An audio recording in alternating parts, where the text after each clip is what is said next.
The next time you book a cab during peak hours, the cab aggregator can charge you twice the base fare in the name of surge pricing. How did that happen?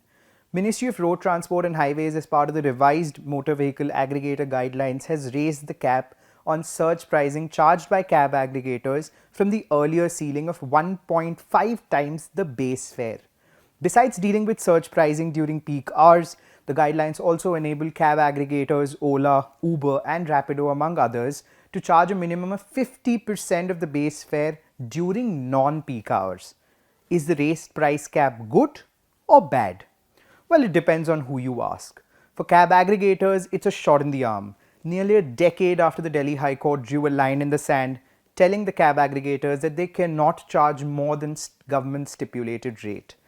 Governments in West Bengal and Maharashtra too have since tried to regulate prices charged by cab aggregators with varying degrees of success. To customers, the raised ceiling appears like state sanction for arbitrary pricing mechanisms that burn a hole in the pockets of those who do not identify as car owners. After all, it's no secret that India's automotive sector grappled with a significant demand slump in June 2025.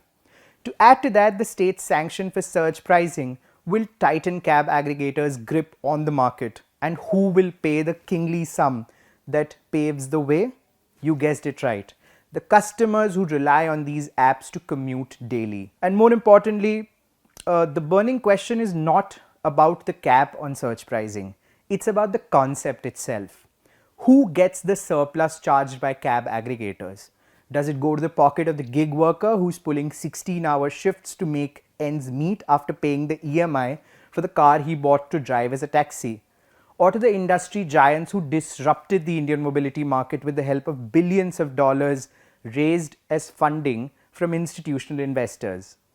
And is now so bold so as to ask you, the customer, to include a tip when hailing a cab in the name of faster booking, without specifying whether the tip will go to the driver or to fund the cab aggregator's expansions.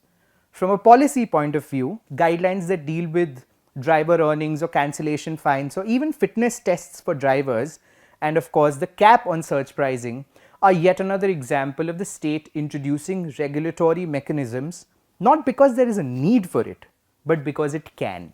However, if the post-liberalization run in India has taught us anything, it's that the markets remember.